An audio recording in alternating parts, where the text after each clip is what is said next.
We are enjoying the day at Custer State Park here with Lydia. Thanks for joining us today. Yeah. It's so beautiful up here and peaceful, but there's a lot going on in Custer State Park. Yeah, there is, yes. Yeah. So actually, take us back to the history of kind of when it all began.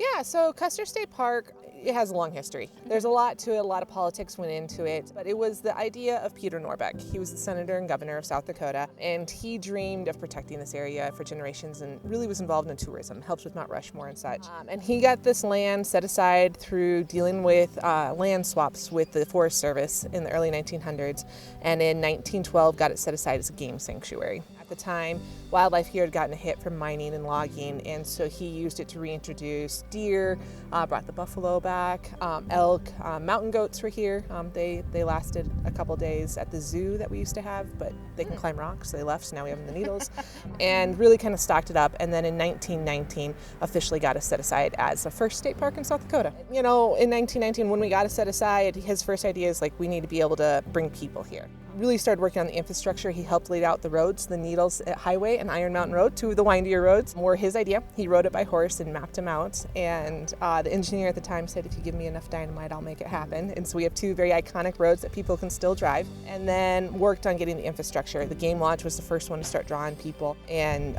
building us up into one of the world-class state park that we are today. So we do host 4 lodges now, 4 historic lodges: the Game Lodge, Sylvan Lake Lodge, Legion Lake Lodge, and Bluebell Lodge. So those are our 4 iconic lodges, and then we have 9 campgrounds. Those really started popping up after World War II, when driving became easier and people were looking for more leisure. That's when we really, our visitation boomed in the 1950s and 1960s. We hit the 1 million mark at that time and built the 9 campgrounds that you have throughout the park.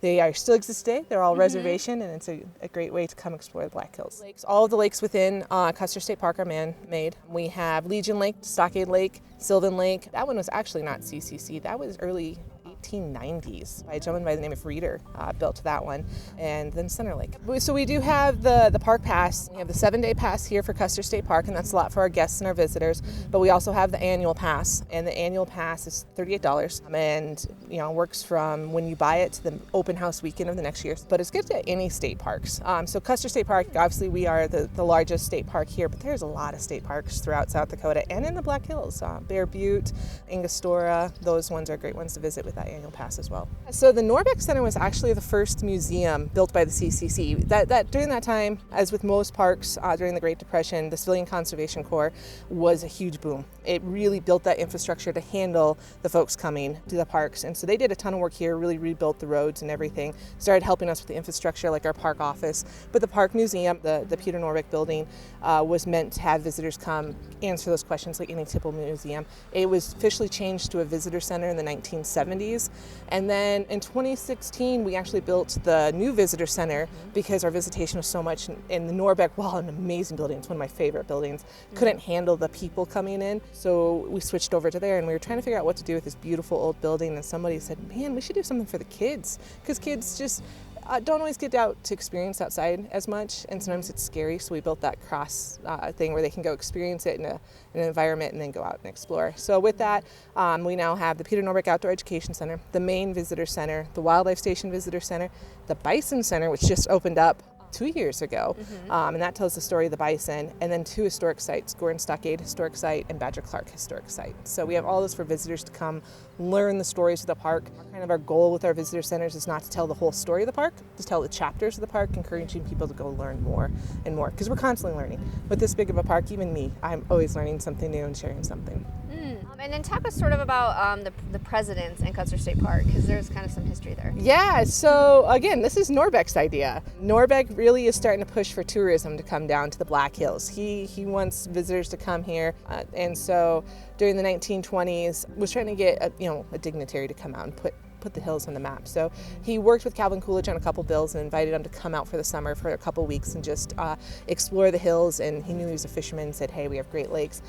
So Calvin Coolidge and his wife came out to Black Hills and stayed at the State Game Lodge, which did a mass renovation in a couple weeks before they came out, and they also built the Grace Coolidge General Store. That was built for the staff of the president to come out. So a couple weeks turned into months. He fell in love with the hills, enjoyed the peaceful quietness of it. It wasn't the hustle and bustle of Washington.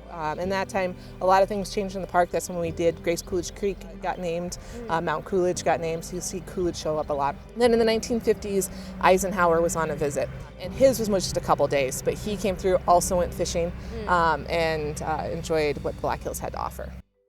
We have anything from easy paved walks all the way up to the strenuous Sunday Gulch, which you're rock climbing through a waterfall, Little Devil's Tower, which has some of the best views, I think, of the hills, and then Prairie Trail, Barnes Canyon Trail. There's a lot of ones to get out and explore the park.